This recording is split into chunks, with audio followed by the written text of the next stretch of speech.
tanpa cukai alias ilegal terus dibidik pemerintah. Ke depan, rokok ilegal akan dilarang beredar sepenuhnya.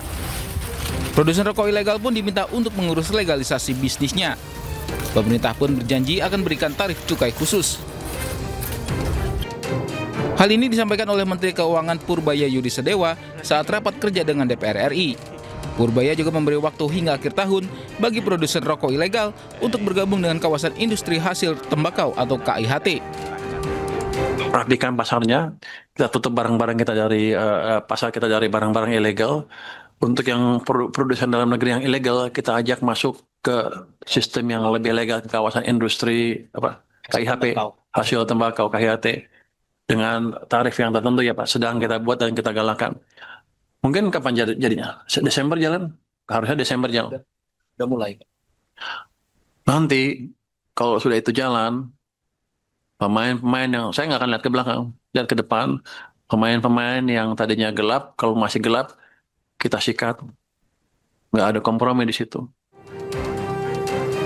Berdasarkan data BPS, per September 2025, 816 juta batang rokok ilegal berhasil diamankan.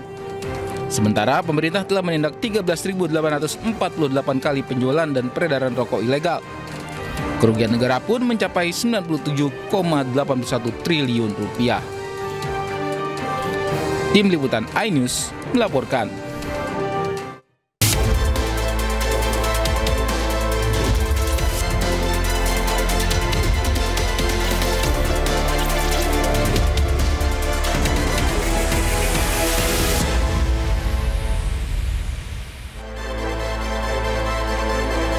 Selamat siang pemirsa. Minta jatah preman sebesar 7 miliar rupiah, Gubernur Riau menjadi tersangka. Sementara itu, karyawan swasta bergaji maksimal 6,2 juta gratis naik kendaraan umum di Jakarta. Dan pemirsa, informasi tadi kami juga hadirkan beragam informasi menarik dan terkini terkait dengan kebijakan hingga kegiatan para pemimpin bangsa. Bersama saya Nata Arman, inilah Pemimpin Rakyat. Pemimpin beraksi, rakyat awasi.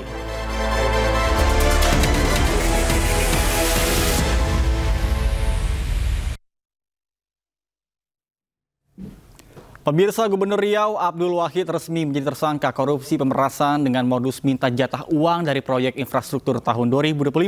Abdul Wahid diduga ancam copot kepala UPT jika tidak setor jatah preman sebesar 7 miliar rupiah.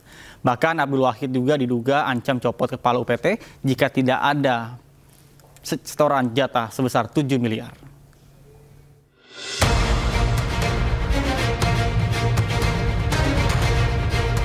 Komisi Pemberantasan Korupsi resmi menetapkan Gubernur Riau Abdul Wahid sebagai tersangka usai terjaring operasi tangkap tangan atau OTT pada Senin 3 November lalu. Kader Partai Kebangkitan Bangsa ini diduga melakukan tindak pidana korupsi pemerasan anggaran Dinas PUPR PKPP Provinsi Riau. Selain Abdul Wahid, KPK juga menetapkan 2 orang lainnya sebagai tersangka. Mereka adalah Kepala Dinas PUPR PKPP Muhammad Arif Setiawan serta tenaga ahli Gubernur Dani M. Nur Salam. Namun saudara Mas yang merepresentasikan saudara AW meminta fee sebesar 5% atau 7 miliar. Bagi yang tidak menuruti perintah tersebut, diancam dengan pencopotan ataupun mutasi dari jabatannya. Di kalangan Dinas PUPR PKPP Riau, permintaan ini dikenal sebagai istilah jatah preman. Kini ketiga tersangka ditahan selama 20 hari terhitung Selasa 4 November 2025 sampai dengan 23 November 2025. Dari Jakarta, Tim Liputan iNews melaporkan. KPK resmi menetapkan Gubernur Riau Abdul Wahid sebagai tersangka korupsi pemerasan. Pemerasan dilakukan dengan modus minta jatah uang atau jatah preman terhadap sejumlah pejabat di Riau. Gubernur Riau Abdul Wahid resmi ditetapkan sebagai tersangka oleh KPK dalam kasus korupsi pemerasan modus jatah preman dari anggaran proyek infrastruktur tahun 2025. Modus jatah preman ini diberikan terhadap para bawahannya dengan setoran sebesar 7 miliar rupiah per wilayah. Jika tidak, Abdul Wahid akan mengancam bawahannya untuk dipecat.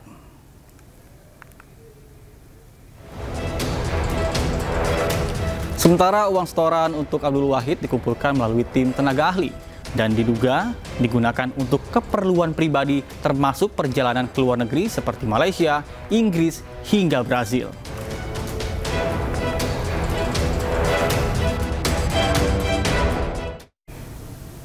Pemirsa, pekerja bergaji maksimal 6,2 juta rupiah bisa bernafas lega lantaran kini karyawan swasta ber-KTP bisa naikkan transportasi gratis di seluruh Jakarta.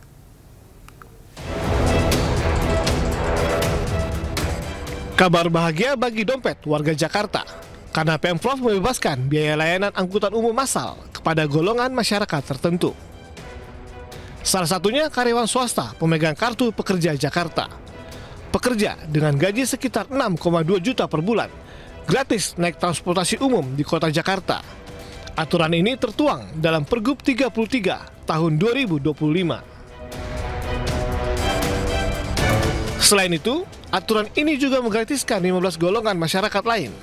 Di antaranya, ASN Pemprov Jakarta, pelajar, penghuni rusunawa, anggota TNI Polri, warga Kepulauan Seribu, hingga penyandang disabilitas, marbot masjid, dan lansia. Angkutan umum yang dimaksud adalah sistem bus rapid transit, seperti Trans Jabodetabek, MRT, hingga LRT. Gubernur Jakarta Pramono Anung menegaskan, fasilitas transportasi gratis hanya khusus ditujukan bagi warga Jakarta. Jadi untuk yang warga Jakarta tetap kami akan memberikan subsidi, pembebasan, tetapi bagi warga di luar Jakarta tentunya kami belum bisa untuk memberikan subsidi, apalagi DPH-nya baru dipotong. Bila memenuhi syarat, cukup membawa KTP Jakarta, kartu keluarga, dan surat keterangan lainnya untuk mendaftarkan diri.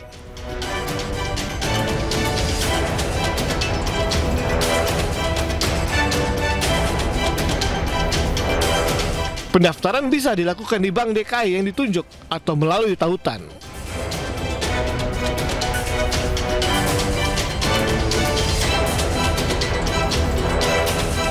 Dengan layanan gratis ini, diharapkan warga Jakarta ramai-ramai beralih menaiki transportasi umum untuk mengurangi polusi udara dan tentu saja menjaga lingkungan.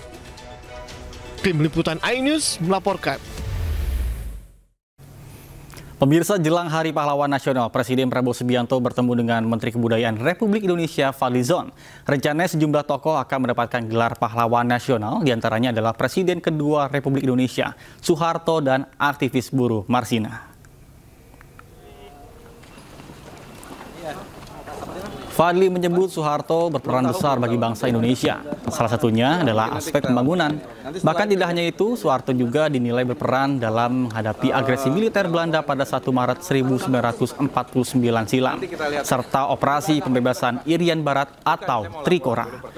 Berdasarkan penilaian dari sejumlah pihak yang masuk dalam Dewan Gelar dan Tanda Kehormatan, Fadli mengklaim bahwa Soeharto memenuhi sejumlah syarat untuk menjadi pahlawan nasional. Selain Soeharto, aktivis buruh Marsina juga dinilai layak mendapatkan gelar pahlawan nasional. Ya, mungkin nanti kita laporkan. Nanti setelah itu ya.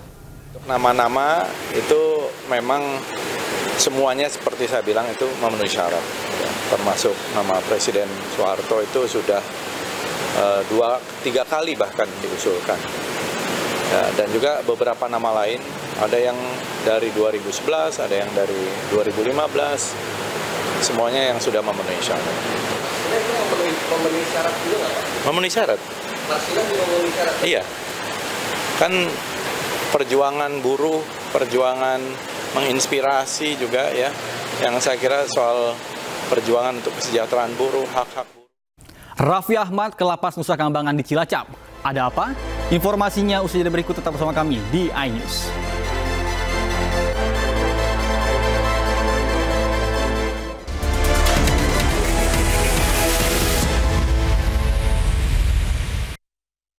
Terima kasih Anda masih bersama kami, pemirsa. Pemirsa, hari ini Presiden Prabowo Subianto meresmikan kompleks petrokimia di Cilegon, Banten. Pabrik yang beroperasi sejak Oktober tahun 2025 ini akan masuk dalam proyek strategis nasional. 2025, saya Prabowo Subianto Presiden Republik Indonesia meresmikan pabrik Lotte Chemical Indonesia. Terima kasih. Presiden Prabowo Subianto hadir didampingi oleh Menteri jajaran Kabinet Merah Putih. Di antaranya adalah Menko Perekonomian Erlangga Hartarto, Menteri Sekretaris Negara Prasetyo Hadi, dan Menteri SDM Bahlil Lahadalia. Dalam acara ini, Presiden Prabowo Subianto menyaksikan peresmian kompleks petrokimia terintegrasi milik perusahaan asal Korea Selatan, Lotte Chemical Indonesia. Kompleks ini gabungan efisiensi energi tinggi dan sistem rendah karbon. Bahkan tidak hanya itu, pabrik yang beroperasi sejak Oktober 2025 masuk dalam proyek strategis nasional. Dalam pidatonya, Presiden Prabowo Subianto tekankan pentingnya untuk menjaga dan mendukung investasi asing. Salah satunya adalah kepastian hukum bagi para investor. Kita harus dukung investasi asing. Mari kita memberi manfaat bersama. Ya. Kehormatan kita adalah mitra siapapun, apalagi mitra dari luar, datang ke kita, investasi uang mereka yang mereka cari dengan susah payah puluhan tahun, mereka percaya sama kita. Di sini mereka beri manfaat kepada kita, kita harus amankan, kita harus jaga mereka supaya mereka di sini nyaman, mereka di sini kita terima dengan hati dan tangan terbuka, dan tidak boleh ada unsur-unsur yang mengganggu. Kita saling menghormati, saling memberi kebaikan. Dengan demikian kita akan cepat lompat. Utusan khusus Presiden Bidang Pembinaan Generasi Muda dan Pekerja Seni Raffi Ahmad mengunjungi Lapas Nusa Kambangan di Cilacap, Jawa Tengah. Raffi Ahmad mengapresiasi transformasi Nusa Kambangan sebagai salah satu tempat pusat ketahanan pangan untuk masyarakat setempat.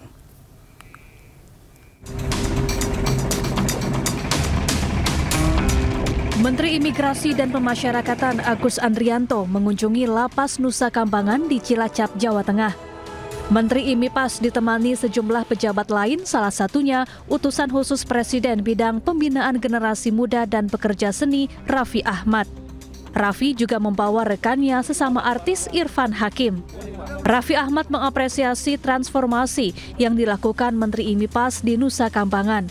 Salah satunya kegiatan budidaya sidat hingga tambak udang yang dikerjakan warga binaan. Paling bisa kita banggakan Nusa Kambangan ini yang tadinya kita tahu sebagai tempat untuk membina warga-warga yang terkena hukuman, ternyata di sini juga ditransformasikan oleh Pak Menteri menjadi tempat pusat ketahanan pangan. Jadi teman-teman yang sedang menjalani hukuman mereka bisa bekerja, setelah itu juga hasil pekerjaannya mereka mendapatkan upah, bisa punya tabungan, dan setelah keluar dari sini mereka juga bisa cari kerja. Kunjungan ini dilanjutkan dengan melihat-lihat aktivitas produktif lainnya yang dilakukan warga binaan untuk meningkatkan keterampilan serta memberi manfaat ekonomi bagi masyarakat setempat. Dari Cilacap, Jawa Tengah, Heri Susanto, iNews melaporkan. Lagi-lagi Indonesia cetak sejarah. Bahkan kali ini, untuk pertama kalinya bahasa Indonesia menjadi bahasa kerja di UNESCO. Thank you, Minister. Menteri Pendidikan Dasar dan Menengah Abdul Muti berbicara dalam bahasa Indonesia di Sidang Umum Organisasi Pendidikan, Keilmuan dan Kebudayaan ke-43. Acara ini digelar di kota Samarkand, Uzbekistan. Pidato dalam bahasa Indonesia ini menjadi momentum bersejarah, lantaran bahasa Indonesia baru pertama kalinya secara resmi digunakan sebagai bahasa kerja dalam Sidang Umum UNESCO. On behalf of the government of the Republic, saya akan mengawali dengan pantun budaya tak benda yang telah diakui UNESCO. Bunga selasih mekar di taman, petik setangkan sains dan digital yang semakin melebar. Dalam konteks ini, peran dan mandat UNESCO menjadi esensial sebagai penuntun moral dan sumber pengetahuan global yang meneguhkan nilai kemanusiaan dan perdamaian. Untuk tujuan inilah UNESCO harus menjadi kompas etika bagi peradaban dunia. Sejalan dengan prinsip tersebut, Indonesia memandang perlu adanya perlindungan dan dukungan tanpa syarat bagi hak-hak fundamental di zona konflik, khususnya di Gaza, di mana hampir seluruh elemen peradaban dihancurkan dengan sengaja dan terancam hilang. Kami mendesak komunitas global untuk memastikan keselamatan pelajar, pendidik, jurnalis, dan relawan kemanusiaan, serta pemulihan total fasilitas pendidikan dan cagar budaya yang rusak. Haru, ribuan warga iringi pemakaman Raja Solo Pakubuwono ke-13. Informasi selengkapnya usai jeda berikut, tetaplah bersama kami.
Pemirsa, Wali Kota Surabaya mengambil langkah keputusan tegas namun humanis terkait dengan insiden viral yang melibatkan admin media sosial pribadinya.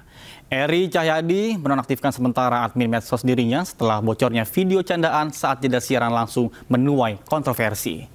Dan pemirsa, informasi tadi sekaligus menutup Pemimpin Rakyat hari ini. Temukan informasi-informasi terbaru lainnya di www.inews.id dan cuplikan tayangan berita iNews dapat Anda saksikan di kanal YouTube @officialinews.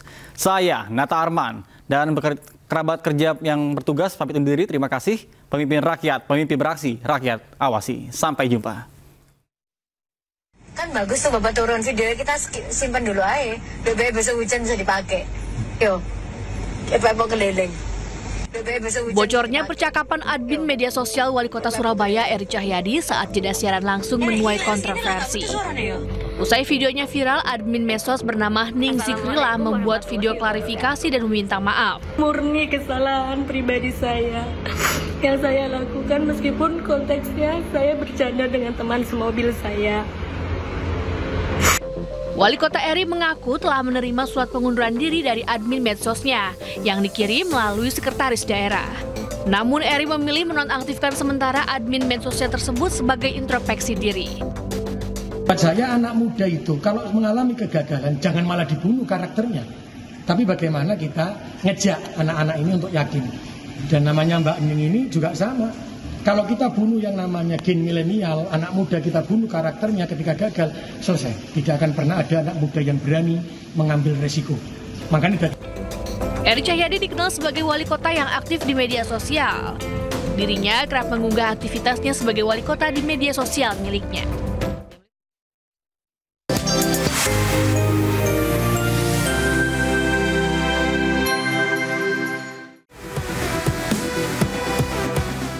Pulang umroh